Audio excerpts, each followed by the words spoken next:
So, to celebrate the release of the 2017 remake Beauty and the Beast, and to celebrate Beauty and the Beast turning 25 years old on November 22nd, 2016, Mark Krawczyk and I are going to be reviewing the 1991 film Beauty and the Beast to celebrate those two following things I just mentioned. Go on, unfold your menu, take a glance, and then you'll be our guest. We our guest, be our guest. Hey there, everybody. This is 22 Tiger Dude here, and welcome to Anniversary Reviews, where I review a film celebrating its anniversary. So, Beauty and the Beast, it is directed by two directors, Gary Trousdale and Kirk Wise. The screenplay is written by Linda Woolverton. It has a lot of writers creating the storyline.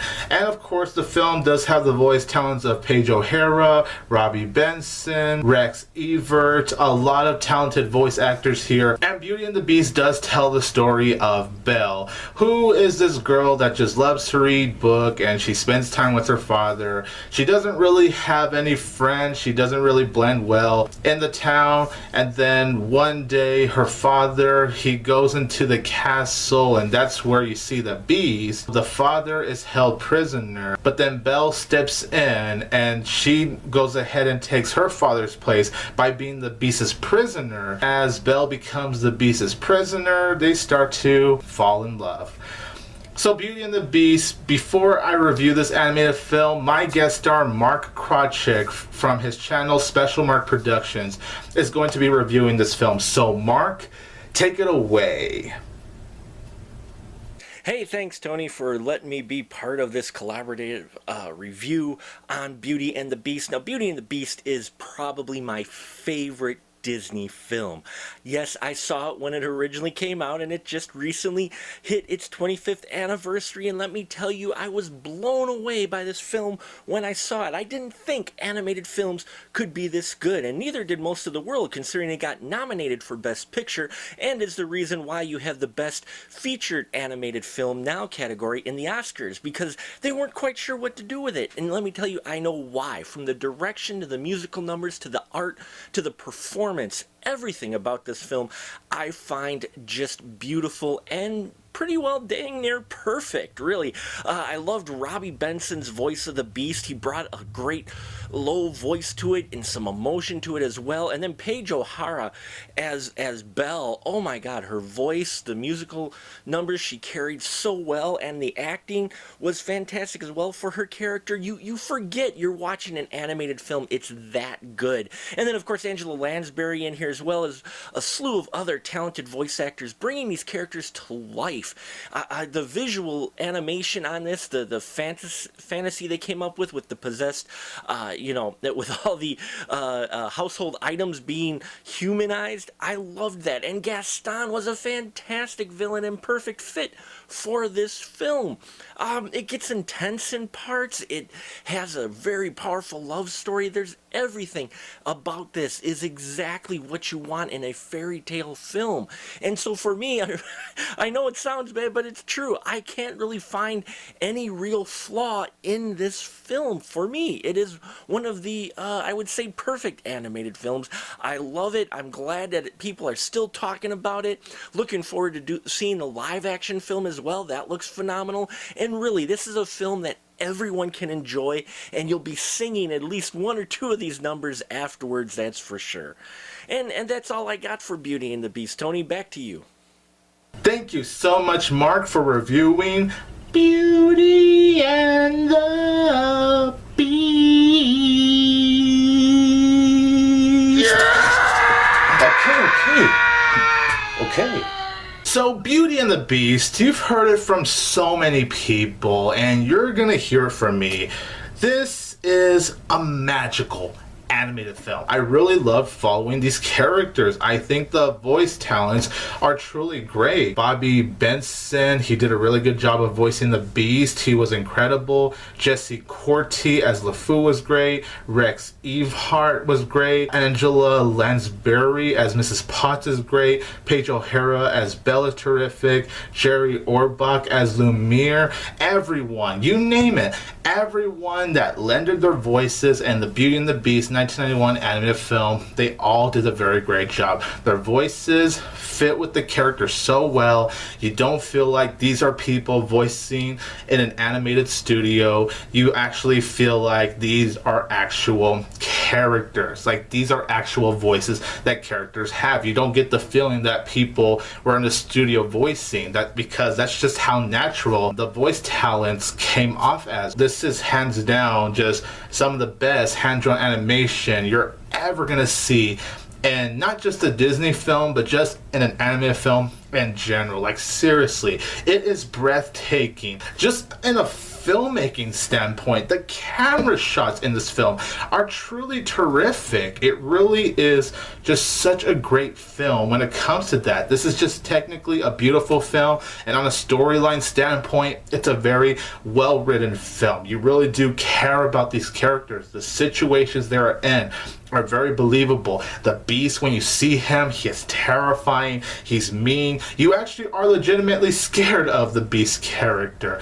because when he shouts, when he roars, you actually believe it. And you actually see why he gets angry, why he has such a big temper to him. And because of that, the Beast, although yes, he's a beast, he felt very human. You get where he's coming from, and I really liked how the film did that. Belle, who started out as a prisoner for the Beast, I really liked how they start to develop a romance along the way, and how you're able to see their romance really is quite magical, and you truly do buy that they are in love with each other.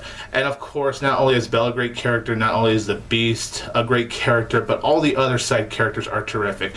Lumiere and Cogsworth, amazing characters. They're some of my favorite duos when it comes to films in general. These two have very great back and forth. They provide a lot of comic relief to their characters as well. And of course, Mrs. Potts and Chip. I really love the whole mother-son bond. Even though it's a pot and a little cup, she still talks to him as if, you know, it was an actual mother and an actual son. Well, obviously they're under a spell, but it's like, even if it's just a cup and a pot, it's still very believable. And I know that's not easy to do, but how these filmmakers were able to pull it off, they pull it off very, very well. And of course, the musical numbers. Glorious, glorious musical numbers. I loved them. My favorite being Be Our Guest. Although there's a lot of great musical numbers, Be Our Guest is hands down my favorite musical number. Just visually, that looked amazing as well. Not only was the musical number catchy, but that whole entire scene was just visually appealing. And Human Again, which is in the special edition of Beauty and the Beast, because it's not a theatrical cut, it's in the special edition. I even really loved that musical number. That was terrific too.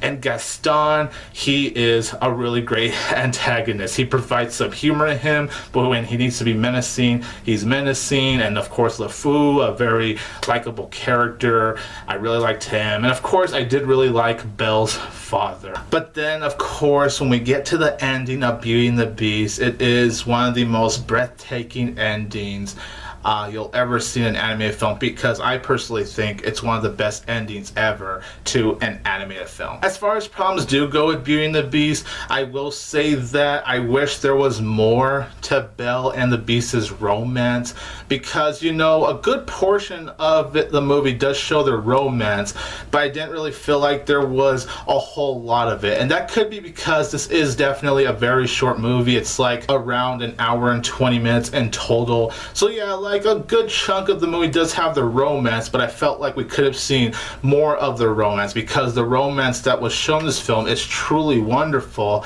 I just wish that we got a little more of the romance. And I will say, when we get to the finale, this one moment that's emotional, I didn't quite get emotional, just because I will say that one scene didn't really give you enough time to feel, and it was a little predictable of what was about to happen. Of course, it did create for a great ending, but that one moment in the finale that tried to be emotional, I did find it to be a little predictable, and I didn't really feel like it gave you enough time to really feel emotional.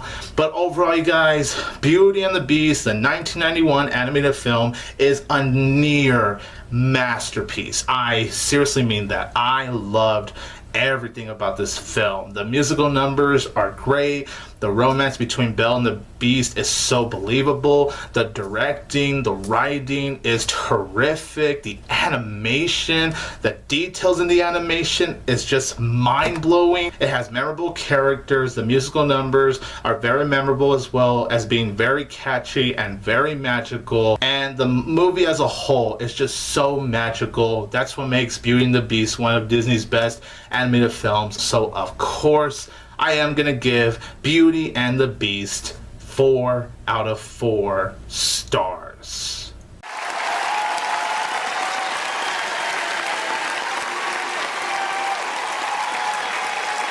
So you guys, in the comments down below, let me know what you think of Beauty and the Beast, the 1991 animated film, of course. And I would also love to thank Mark Krojcik from his channel Special Mark Productions for coming here to review Beauty and the Beast. He's a very cool guy, everyone. If you guys want to check out Mark's channel, I will leave a link in the description down below. This is 22 Tiger Dude here, and don't forget that I will always have Tiger Power!